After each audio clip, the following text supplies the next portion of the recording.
Hi, welcome back to Expert Instruction, our Teach by Design podcast.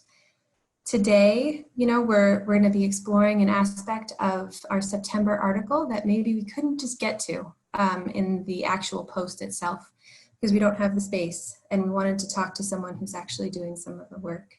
So our September article was all about teams and how we can work to adapt some of those in-person strategies for virtual team meeting spaces. And so today we invited Erin Chaparro, a researcher from our department who's focused on the team-initiated problem-solving project, to tell us a little bit more about some of the schools that she's been working with and some of the things that she's seeing they're doing, and maybe how they'll be able to do some of these things, into this school year. So thanks for joining us today, Erin. I appreciate you being here. Yeah, thanks, Megan.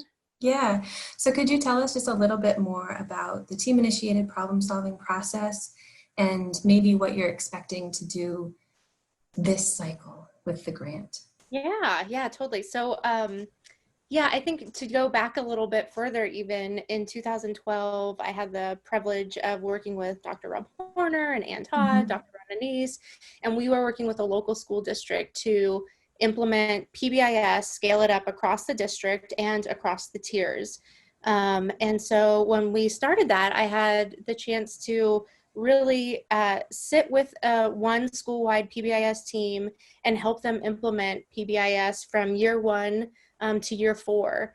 And wow. Yeah, and in that process, I was participating in all the tier 1 meetings and all the tier 2 meetings, a couple tier 3 meetings, but I really got to see how team meetings function and learn how team meetings function, and then also how we can improve team meetings and their efficiency and how they function. And so Anne and Rob, as well as others, had developed this process called the team-initiated problem-solving, and now it's the framework, we call it, the framework. Okay. So they developed that. They had a grant that studied that. They did a randomized control trial of that and found that teams who use it have more efficient team meetings. So instead of like a 45-minute team meeting, they have a 30-minute team meeting. Right? Everyone loves. We were just talking about that before we started. The gift of time. Yeah, the gift of time, efficient.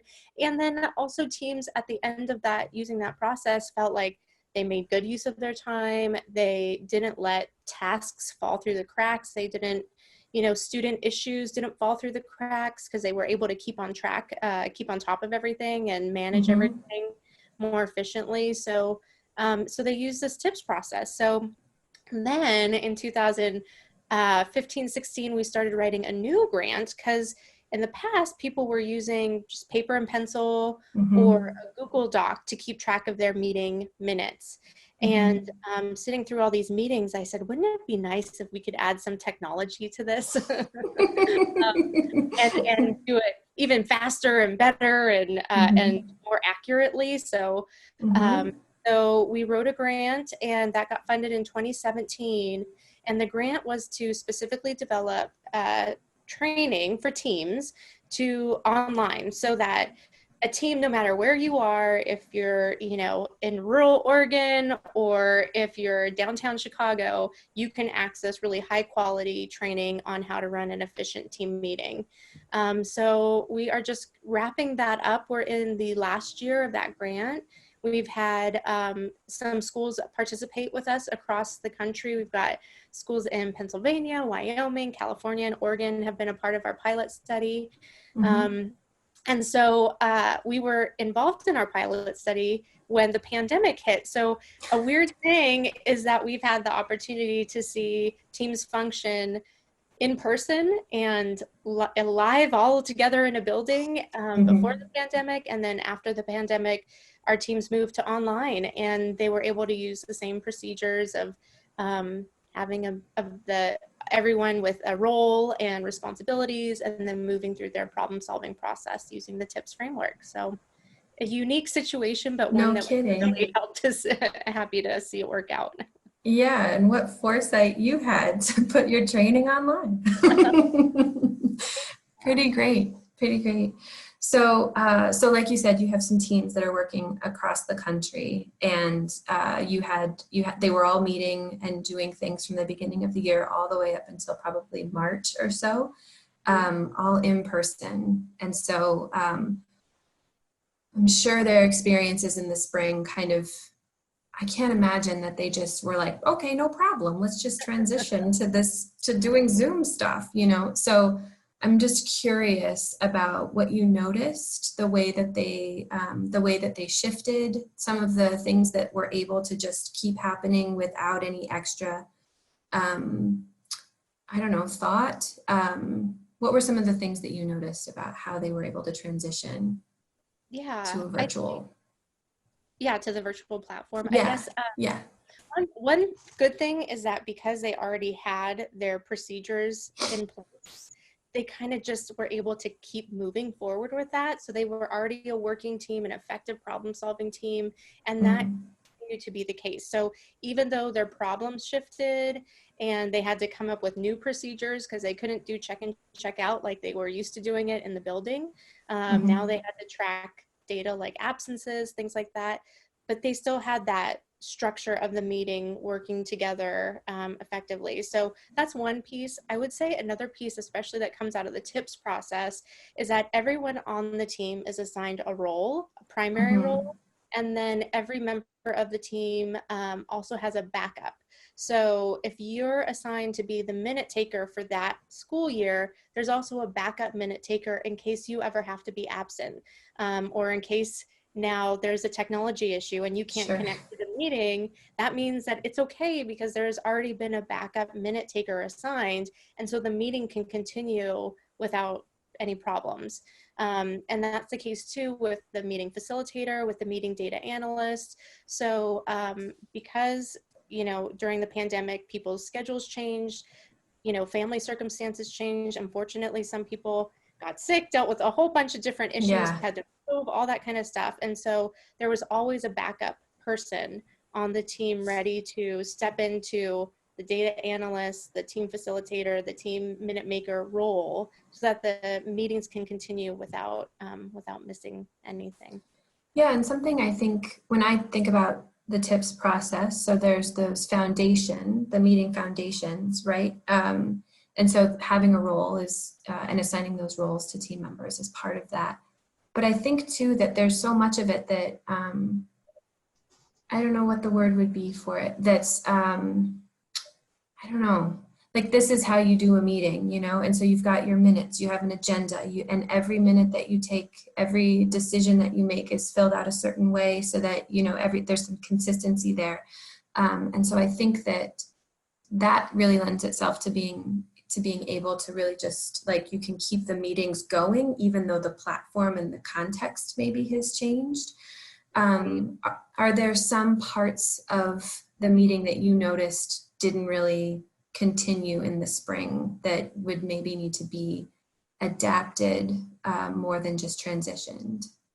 Yeah, I think, a key part of the tips framework is the idea that we're collecting data and that we're using data to make decisions.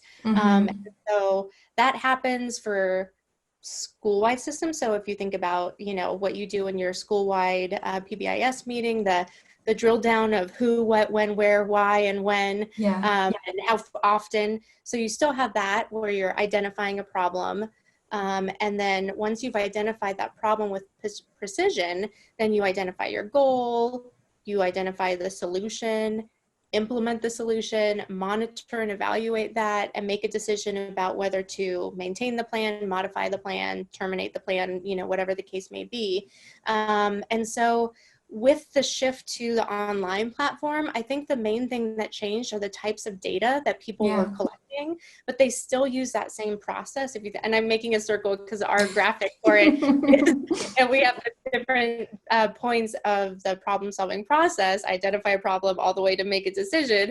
And so got those different steps. So it's a constant flow that you're following, but the data was different. And so instead of, for example, like in check in, check out, where the student at the end of the day is turning in their check in, check out point card that they got at the end of every period throughout the day. Instead, you have maybe that check-in, check-out coordinator actually called the student every day and just said, you know, were you able to log in today? Were you able to you know, do your assignments today? Do you need any help? And then that check-in, check-out coordinator, maybe you still use the point card idea, so still use the 2, 1, 0 rating, but maybe they only have a rating once a day, or even once a week or twice a week. So the data did change. Yeah, I can imagine that. I think we saw some similar stuff. I think schools were, especially in the spring, were really just scrambling to figure out how to make school work. That the idea of collecting the same data that they were always collecting was not necessarily at the top of their list. And so, so it's been interesting to see or hear stories about the types of data that schools are collecting, or even like if they found new ways of using those data or collecting them. Like you're saying, the check-in, check-out coordinator is the one to fill out the point card for the kiddo, instead of, you know, teachers throughout the day. They do it maybe once a day or once a week. It's interesting. Yeah, it's interesting. And everyone was adapting. I would say absences was another source of data, and absences you know, changed, but certainly it was, you know, did the student log in for their Zoom online class or their Google Hangouts class, whatever that live session was, and then was the student getting their assignments in? So, you know, and or was the teacher hearing from that student once a week like was expected? And so anyway, the data changed, but the process of using the data stayed the same. Yeah, sure. So now we're moving into the beginning of the year. And I would imagine that, do you have any of your teams that are in person, or are they all virtual at this point? No, they are all virtual right now. Yeah. So I would imagine that there's a hope there, at least I have it for teams. There's a hope, because I've got 2 kids. One's a kindergartner about to start, they're going into school. So the hope is that the fall will be different than the spring, because I think a lot of folks were feeling like that was some crisis schooling. And so if the reality is that we're going to be virtually, you know, with each other, that maybe we can do it better in the fall than we did in the spring, or at least work to improve. And so what are some things that you've been thinking on for how these meetings can work? What are some things that your teams maybe have come up with? Have you talked with them? Yeah, so I think one piece that I saw in the spring was that, you know, people were obviously doing the best they can to react and to come up with, okay, if we have these new sources of data, how are we going to use them? What are we going to do with them? Who's responsible for collecting them? So in a way, you know, it's that whole adage of building the plane as you're flying. So that's what happened in the spring. Yeah. So I think we all felt that. Right. Yeah, absolutely. And then, but now some of those procedures are set, and those, you know, if you think about when you're first setting up your PBIS system, you create flowcharts of classroom managed behavior and office managed behavior. And the teams that we worked with, we've encouraged them to come up with new flowcharts of data, for example. So when a teacher nominates a student, when do they manage checking in with that student and making sure that student is on track themselves? Or when do they call in support from a tier 2 team to say, I need someone from this team to call home to, or to stop by the house, or to, you know, drop off materials once a week, or whatever it is. So, so I think, you know, building the plane as we're flying in the spring, and then in the fall, we actually have those plans developed. And so we can refine them and tweak them a little bit, but now those plans are in place. And so we can continue using the structures that we have, like our meeting foundations and our problem solving process, and still keep those procedures going. Yeah. I think yeah, there's something that that I've noticed just in our own meetings, because, you know, our department is doing all this stuff too. You know, this isn't unique to schools, right? People are meeting virtually. Something that's been really useful to me, or something that I've noticed, is that I'm able to make certain meetings that I maybe wasn't able to make before, because I don't have to rush somewhere, because we all have busy lives. And so something that I was thinking about too, as far as schools go, is like, are there some benefits maybe to these virtual team meetings that that wouldn't necessarily be the case in face-to-face? And something I was thinking on is like parent involvement or even student involvement, that for working parents, being a part of a team meeting that happens, let's say at 3 o'clock in the afternoon, isn't something that would have been, I don't know, they probably couldn't commit to doing something like that. But meeting virtually for 20 minutes at 3 o'clock in the afternoon, I can schedule that, you know? So I'm thinking on like, what are some, I don't know, what are some ways that we can utilize this virtual space and try and think of it as something positive, rather than something that is like blocking us from being able to do our best work. Have you guys thought at all on any of that? You know, I don't think we've appreciated the moment as much for that, but I think I've certainly seen that in action, where I know, for example, one school team was meeting before school because that's the only time that they could get those people together. You know, the principal, a counselor, you know, a coach from the district, and then a couple of teachers from the school building. So the only time they could all meet was at 7:30. And so, or 7, it was a different time zone for me. So I wasn't fully alert at the time, but they've been able to switch their meetings to the middle of the school day, because those teachers who were members of the team aren't in their classroom with students at that time of day. So instead they can use that morning time before their meetings for planning, which is what they so desperately want. And then that meeting time gets shifted, you know, to 1 o'clock in the middle of the day, where that was never possible before. So that's certainly helpful, and a benefit that people are, I think, you know, realizing. Scheduling is always a challenge, I think. And at least something I've found is like getting on and talking to people virtually has been, it's easier to make that meeting happen, especially if it's like a 30-minute meeting, 45-minute meeting. It's easier to make that happen virtually than it is for me to get in my car, drive somewhere. And that a 30-minute meeting requires an hour and a half of my time. So I think that's something. Well, I don't know. I mean, I wish your teams good luck.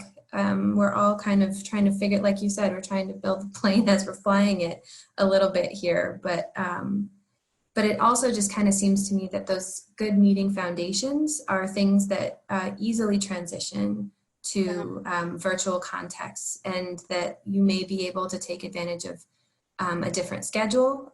You may be able to invite some people to participate in your meetings that otherwise couldn't have committed to being a part of that team, and that the real struggle or the real problem to solve is trying to figure out which data are going to be the most useful and how to get those data in the hands of those team members.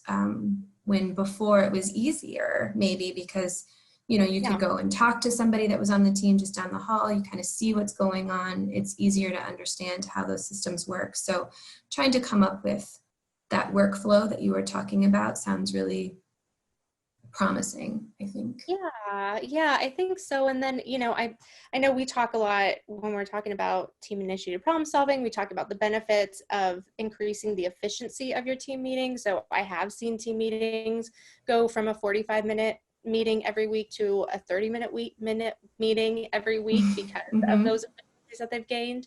But I think with us being online, something I've seen some teams do is that we're missing kind of what you talked about, like that ability to just walk down the hall and pop your head in and say, hey, did you have a chance to talk to that student? I was wondering what's going on there.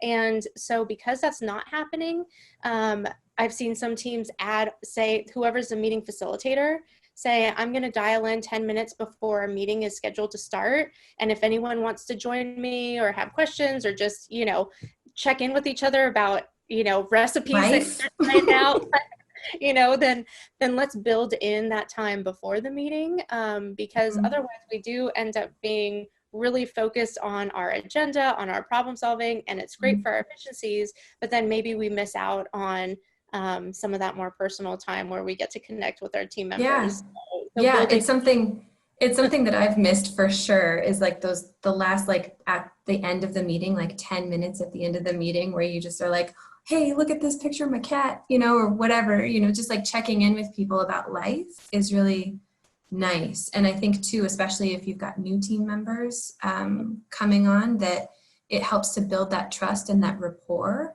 with them, to let them know that like they're a whole person and that we care about that. And part of an effective team, I think, is being able to feel free to share the knowledge that you have, and that requires some trust. So I think that's smart too, building in that time into those meetings, so it's not just work, that you have a minute to acknowledge that, maybe someone's showing up with something that day or just want to talk, just for fun. Work and our work teams are fun. We, generally we enjoy the people we work with, and so it's nice to be able to spend time with the group and not feel like you're stealing time away from the work that needs to be done, that you're maintaining the efficiency of the rigor and the agenda, but you can still have those personal relationships too. So if people are interested in the work that you've been doing, is there an online place that they can go to check out any of the information? Yeah, you know what? Obviously, if you go to pbis.org and type in tips, we are in the process of updating a lot of those materials right now with the grant that we're in the final process. Oh, that's exciting. Yeah. So that's one of our goals this year. We also do have a demo site, and so I think the best thing probably is for people to email me at Chaparro, so ECHAPARR @uoregon.edu, and then I'm happy to send people a link to the demo site for our tips meeting minute application, which I didn't even talk about, but we've got cool bells and whistles on there for tier 2 teams to try out, and then our tips online training as well. We can give people a demo of that, and then we're taking schools who want to participate in that training right now. So yeah. Perfect. Well, email Erin, everybody. All right. Well, thanks. Thanks for joining us today, Erin. We'll talk to you soon. Thanks, Megan.